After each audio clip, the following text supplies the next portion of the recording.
Hoje nós vamos meditar em João, capítulo 7, versículo 1 ao 31. Depois disso, Jesus percorria a Galiléia.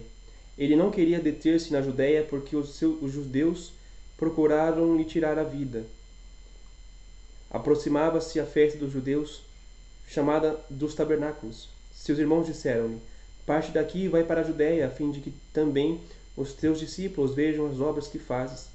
Pois quem deseja ser concebido em público, ser conhecido em público, não faz coisa alguma ocultamente. Já que faz essas obras, revela-te ao mundo. Com efeito, nem mesmo seus irmãos acreditavam nele. Disse-lhe Jesus: O meu tempo ainda não chegou, mas para vós a hora é sempre favorável. O mundo não vos pode odiar, mas odeia-me, porque eu testemunho contra ele que as suas obras são más. Subi vós para a festa. Quanto a mim, eu não irei, porque ainda não chegou o meu tempo. Dito isso, permaneceu na Galiléia. Mas, quando seus irmãos tinham subido, então subiu também ele à festa, não em público, mas despercebidamente.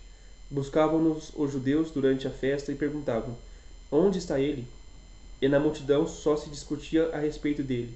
Uns diziam: É um homem de bem. Outros, porém, diziam: Não, ele não é. Ele seduz o povo. E ninguém, contudo, ousava falar dele livremente com medo dos judeus. Lá pelo meio da festa, Jesus subiu ao templo e pôs-se a ensinar. Os judeus se admiravam e diziam: Este homem não fez estudos. De onde lhe vem, pois, este conhecimento das Escrituras? Respondeu-lhes Jesus: A minha doutrina não é minha, mas daquele que me enviou. Se alguém quiser cumprir a vontade de Deus, distinguirá se a minha doutrina é de Deus ou se pelo fato de mim mesmo. Quem fala por própria autoridade busca a própria glória, mas quem procura a glória de quem o enviou é digno de fé e nele não há impostura alguma. Acaso não foi Moisés quem vos deu a lei?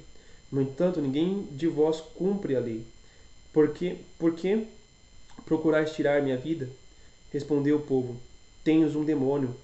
Quem procura tirar-te a vida? Replicou Jesus: Fiz uma só obra, e todos vós vos maravilhais. Moisés vos deu a circuncisão, se bem que ela não é de Moisés, mas dos patriarcas. E até no sábado circuncidais um homem. Se o homem recebe a circuncisão em dia de sábado, isso sem violar a lei de Moisés, por que vos indignais comigo que tenho curado um homem em todo o seu corpo em dia de sábado? Não julgueis pela aparência, mas julgai conforme a justiça. Algumas das pessoas de Jerusalém diziam: Não é este aquele a quem procuram tirar a vida? Todavia, ei-lo que fala em público e não lhe dizem coisa alguma. Porventura reconheceram de fato as autoridades que ele é o Cristo? Mas nós sabemos de onde vem. Do Cristo, porém, quando vier, ninguém saberá de onde seja. Enquanto ensinava no templo, Jesus exclamou: Ah, vós me conheceis e sabeis de onde sou. Entretanto, não vim de mim mesmo, mas é verdadeiro aquele que me enviou. E vós não conheceis. Eu o conheço porque venho dele e ele me enviou. Procuraram prendê-lo, mas ninguém lhe deitou as mãos, porque ainda não chegara a sua hora. Muitos do povo, porém, creram nele e perguntaram: Quando vier o Cristo, fará mais milagres do que este faz? Palavra do Senhor, graças a Deus. Meu irmão, minha irmã, palavra da salvação, glória a vós, Senhor. Meu irmão, minha irmã, nós vemos Jesus aqui evitando ir para Judéia para não ser morto. Mas por que ele tem esse cuidado? Veja, não era a hora. O próprio Jesus diz aqui: o meu tempo ainda não chegou. O meu tempo ainda não chegou. Então, há tempo para cada coisa. Jesus, ele teve que passar por um período para que ele pudesse agir no tempo certo, ele precisava fazer obras ainda. Ele precisava evangelizar ainda. Ele precisava mostrar sinais ainda. Ele ainda não tinha feito todas as suas revelações. Vamos recordando. Jesus multiplicou o pão. Jesus andou sobre as águas. Jesus transformou água em vinho. Jesus curou. Jesus salvou. Né? Mas Jesus ainda precisava fazer outras obras. Né? Precisava curar um cego de nascença. Precisava ressuscitar Lázaro. Porque ao ressuscitar Lázaro, ele poderia mostrar que ele também ressuscitaria. Jesus precisava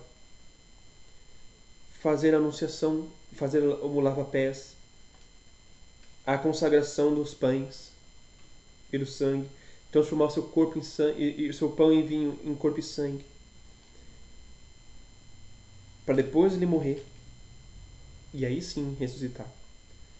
Então, enquanto isso não acontecesse, ele não podia permitir a sua morte. Ele precisava desse tempo para que a sua morte fosse preparada, para que o povo pudesse ter plena fé e entendesse a sua ressurreição. Entendesse o motivo da sua morte e como se daria a sua ressurreição. Ele não ressuscita Lázaro para mostrar, olha, Jesus consegue ressuscitar os mortos, mas para mostrar, se ele ressuscitou um morto, ele pode se ressuscitar. Ele pode se ressuscitar. Entende? Ele ressuscitou Lázaro e ele ressuscitou uma menina também. Então, ele pode ressuscitar as pessoas. É isso que ele está querendo ensinar. Está mostrando, todos os sinais que Jesus faz é mostrando alguma coisa sobre ele, sobre a sua autoridade. Todos os sinais que Jesus faz. Quando ele muda o vinho, a água em vinho, está mostrando que ele tem poder sobre a matéria. Quando ele multiplica os pães, ele está mostrando que o poder da matéria dele não conhece limites. Ele consegue criar matéria do nada. Ele consegue criar pão, consegue criar peixe do absoluto nada. Entende?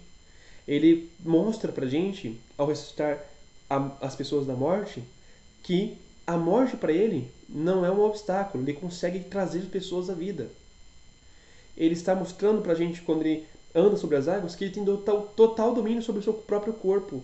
Para quê? Para que a gente entenda que quando ele consagrar o pão e o vinho, e ele transformar o pão em vinho em corpo e sangue, é verdadeiramente corpo e verdadeiramente sangue. E quando ele disser que ele ressuscitará, é porque ele vai ressuscitar. Tudo isso é sinal do que ele fará. Quando ele cura uma doença, ele está mostrando para a pessoa que quando ele ressuscitar, as doenças, a morte, não vai tocar, não vai ser mais presente nele. Ele vai ser uma vida imortal, uma vida que não morre mais. É isso que ele está fazendo. Os sinais têm essa finalidade, mostrar que na sua ressurreição é diferente. O corpo dele é um corpo verdadeiro, mas é um corpo glorioso, sem doenças, sem males. Ok? Que Deus abençoe você, fique com Deus e tchau, tchau.